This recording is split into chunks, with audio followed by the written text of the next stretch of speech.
మరణమాస్ ఇది ఒక black comedy movie. చాలా ట్రై చేశా కానీ నా వల్ల అవ్వలేదండి. నాకైతే ఈ మూవీ నచ్చలేదు. బేసికల్లీ ఈ మూవీని ఒక బ్రెయిన్ రాట్ మూవీగానే ప్రమోట్ చేశారు. సో నేను కూడా అదే ఒపీనియన్ అండ్ ఫీలింగ్తోనే ఈ మూవీని స్టార్ట్ చేశా. ఈ మూవీ స్టోరీ సిల్లీగానే ఉంటుంది, నరేషన్ ఇంకా సిల్లీగా ఉంటుంది, అదంతా ఫైన్. నాకు సిల్లీగా ఉన్న ఎంటర్టైనింగ్గా ఉంటే ఓకే. బట్ ఈ మూవీ అయితే నాకు ఓ 3 or 4 ప్లేసెస్లో తప్ప ఎక్కడ ఎంటర్టైనింగ్గా ఆర్ ఇంట్రెస్టింగ్గా అనిపించలేదు. మేబీ ఈ మూవీలో ఉండే మలయాళం హ్యూమర్కి నేను అంతగా రిలేట్ అవ్వలేకపోవచ్చు, ఆర్ నా బ్లాక్ కామెడీ లిమిట్ ఇంతే అయి ఉండొచ్చు.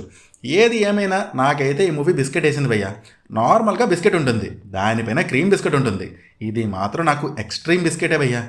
ఈ మూవీలో నాకు అనిపించిన పాజిటివ్స్ అయితే టెక్నికల్ ఆస్పెక్ట్స్ బాగున్నాయి, మ్యూజిక్ బాగానే ఉంది, అలానే బేసిల్ బై అవి కొన్ని సీన్స్ అయితే కొంచెం ఎంటర్టైనింగ్ అనిపించాయి నాకు.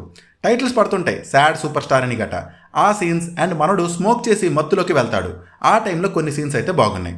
అంతే, అవి తప్ప ఈ మూవీ చూస్తున్నప్పుడు ఒక్క దగ్గర కూడా నా ఫేస్లో చిన్న స్మైల్ కూడా రాలే.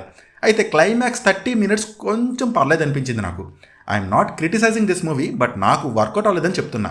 అంతేనండి, ఇంకా ఈ మూవీ గురించి చెప్పుకోవడానికి నా దగ్గర అయితే ఏం లేదు. బేసిల్ భయ్య పైన నమ్మకంతో ఈ మూవీ చూసా, కానీ ఈసారి భయ్య నాకైతే పెద్ద దెబ్బే వేసాడు. మీరు ట్రై చేయండి, మీకు ఎలా అనిపించిందో కమెంట్ చేయండి. ఇది సోనీ లీవ్లో అయితే అవైలబుల్గా ఉంది, తెలుగులో కూడా అవైలబుల్గా ఉందని అనుకుంటున్నా. అంటే మనకి ఎర్లీ యాక్సెస్ ఇవ్వడం వల్ల ముందుగానే మలయాళం వెర్షన్ చూసేసా.